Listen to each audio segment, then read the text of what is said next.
This is sort of a difficult devotional to put together. I think of devotionals as celebrating the awesome majesty of God or the majesty of Jesus, and something that inspires us to worship God. And usually that means focusing on something that's very positive, something that's very upbuilding, something that's very exciting about the nature of God, about the character of God, about the person of God, that kind of maybe the guarantees that God makes us in Christ Jesus, the promise of life in Christ Jesus.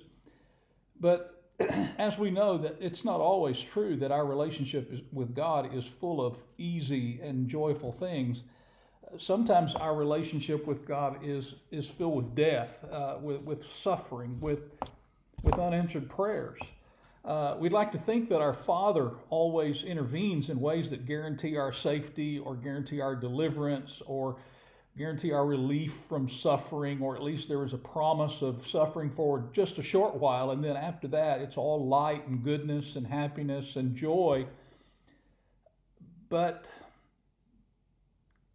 that isn't even nearly the case.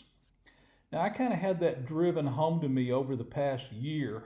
I knew it intellectually. I had seen it, I guess, from a distance, but experiencing it is something altogether different.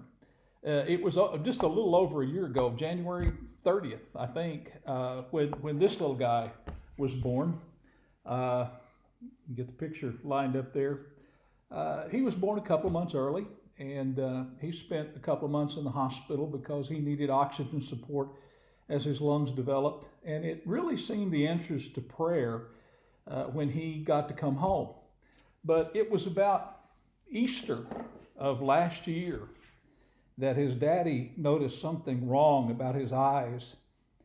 And on Easter Sunday, they took Lucas away, and I never got to hold him again. It was, and what I remember about last year is it was 6 long months of praying and 6 long months of having prayers go absolutely unanswered. Every time there seemed to be a glimmer of hope, the doctors would offer some medical procedure that would maybe lead to a solution that would fix everything. A doctor would come out and tell us that there's been some terrible mistake that's been made. A nurse didn't do something exactly right, or a doctor was unable to do what they thought they were going to do, or maybe the procedure just absolutely didn't work. The damage is just too great. And finally, they told the kids, Lucas is not really alive anymore. He's only breathing because of machines.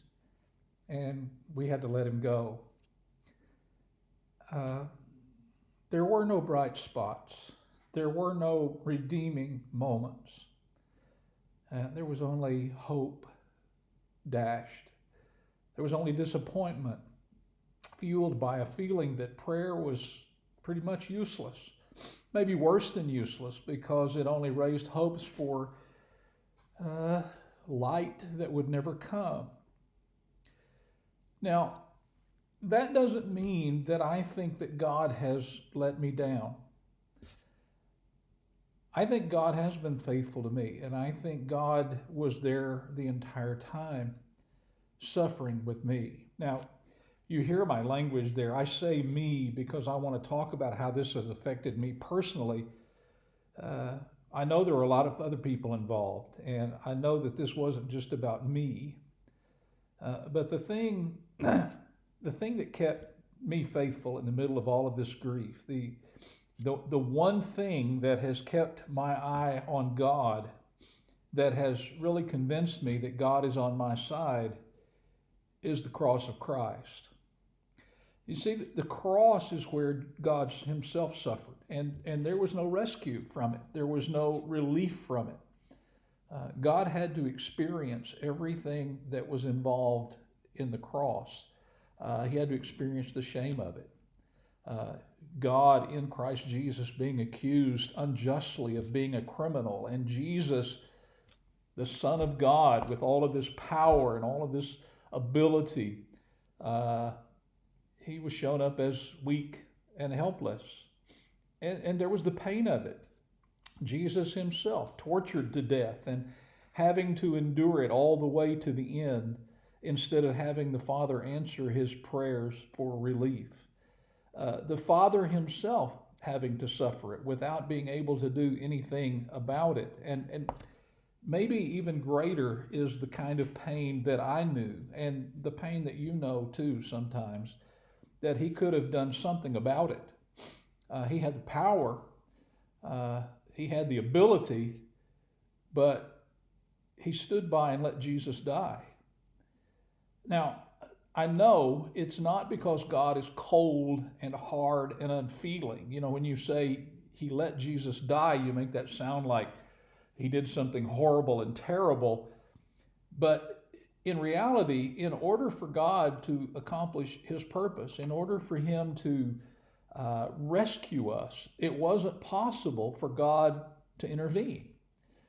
God willingly chose to suffer, to endure whatever the almost infinite pain of the cross caused him. And he suffered for us. He suffers alongside of us. And that's why I say the cross of Christ convinces me of God's faithfulness and of God's good intentions for me, even in the midst of my suffering. I have no idea why Lucas couldn't have been saved, just like I have no idea why Nora couldn't get well, or why Connor couldn't have been healed, or why those children's lives ended in a terrible car accident, or why Mike was taken in just an instant. Why couldn't God have answered our prayers and stopped those things in its tracks? But he didn't. And like the cross, where he chose to suffer instead of deliver, he has his perfectly good reasons. And all I can do is trust him. He is God, and I'm not. I've told you before about the little pog that I have on the bottom of my computer. I am, it says, and you're not. And I don't take that as being an arrogant statement. That's just simply my reminder that I am not God, and God is. And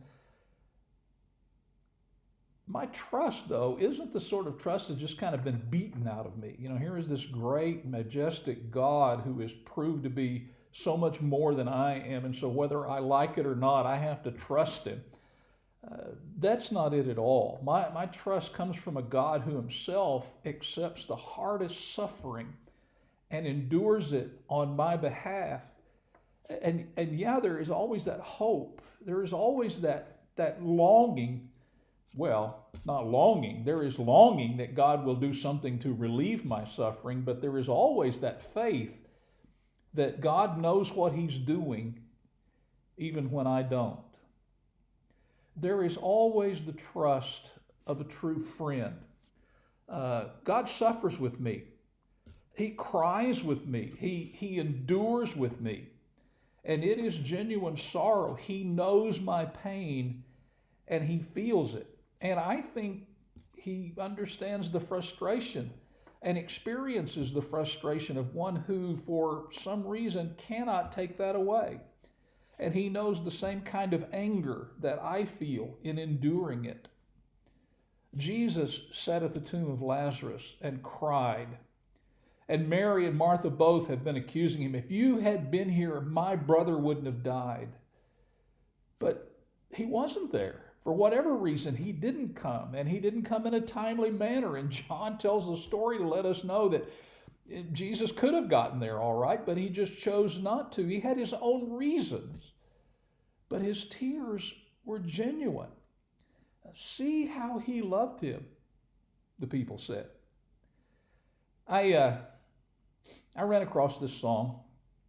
I am always looking for hymns that reflect a realistic stance on God and his ways. And this song really resonated with me, and you'll see why. So here goes. I am not a soloist, but I want to sing this song instead of read it.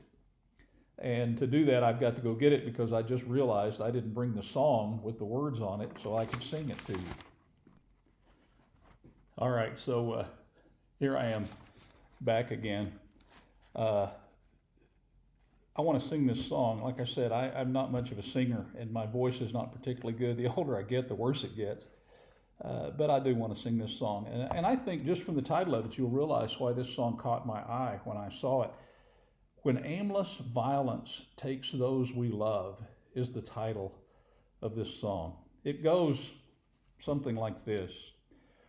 When aimless violence take those we love, when random death strikes childhood's promise down, when wrenching loss becomes our daily bread, we know, O God, you leave us not alone.